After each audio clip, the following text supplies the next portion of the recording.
ხორბალი ფილოსოფიური კატეგორიაა, რომლის მარცვალშიც ჩაქსოვილია ქართველი კაცის შრომა და გონება. ხორბალი წმინდა კულტურაა, სარიტუალოდ გამოსაყენებელი კულტურაა. ეს პურია ჩვენი არსობისა. აკადემიკოსი პეტრე ნასყიდაშვილი.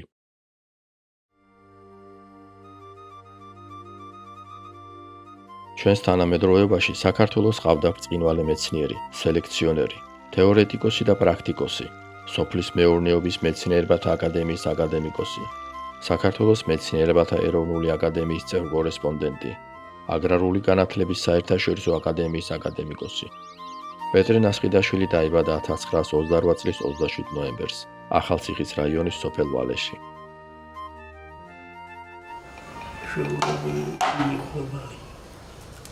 რაჯიშია?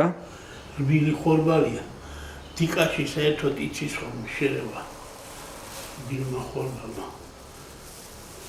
აი ჯავახეთის დიკას ვეძახდი, ჩვენ ადრე იქ იმან ჯიში იყო.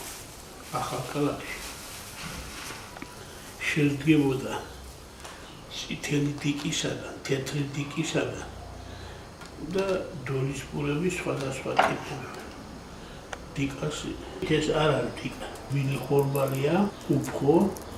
დინჯი, შრომის მოყვარე, დაუზარელი, მოწადინებული მკვლევარი და აღმზრდელი, საქართველოს მამულიშვილი, მრავალ სამეცნიერო ტიტულთან და საშვილიშვილო საქმესთან ერთად, ბატონი პეტრე წლების განმავლობაში იყო ქვეყნისათვის ერთ-ერთი უმნიშვნელოვანესი სექტორის, სელექციური მიღწევების გამოცდისა და დაცვის კომისიის თავმჯდომარე.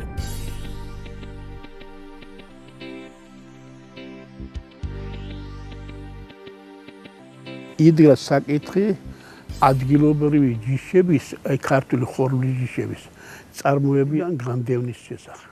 ჩემმა ხელმძღვანელმა პროფესორმა ლეონარდ დეკაპრლევიჩმა მთხოვა, რომ ეხლა მოსკოვი გთხოვს შესაბამის დასაბუთებას, რომ წარმოებიდან მოუხსნათა და აღარ ითესებოდეს ადგილობრივი ჯიში და მთხოვა, რომ წავსულიყავდი ახალციხეში, ჩემს სოფელში, ვალეში, ძალიან ძლიერი კოლმეურნეობა იყო მაშინ და ამომეკრიფა 25 წლის შედეგები მაღალმოსავლიანი ჯიშის ბეზოსტაია პირველისა და ახალციხის წითელი დოლის პურის მოსავლიანობა.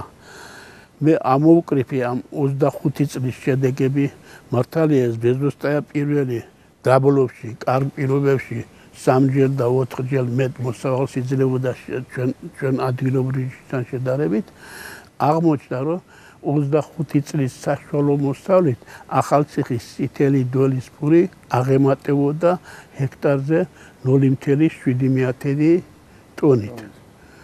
და ამავე დროს მაღალ ხარისხოვან პურსაც იძლეოდა. ამ მონაცემით ყველა მეცნიერმა მე იქ დამიჭირა მხარი და გადაწყარო დარჩენილიყო საქართველოში წარმოებაში ახალციხის წითელი დოლის პური 25.4. ჩვენ ქართულ ჯიშებს ჰქონდათ ერთი ღვთისაგან ნაბოძები თვისება, რომ თუ რაღაცა პირობი დაეღუპებოდა მცენარე, ამ მცენარეს ავსებდა მეორე დარჩენილი მცენარის გადიდებული ბარტყობა. დავადებულია ამ ჩვენ ჯიშებს რა ღვთის თითეული სპორა ახალ მოსულ სპორას კლავს. მაღალმოსავლიანი ჯიში რო ავადდება, ესე 100% ეციმა მოსავალი. და ქართული ჯიშები 100% დაეცეს, მისი დამახასიათებელი მოსავლიანობა შენარჩუნებულია.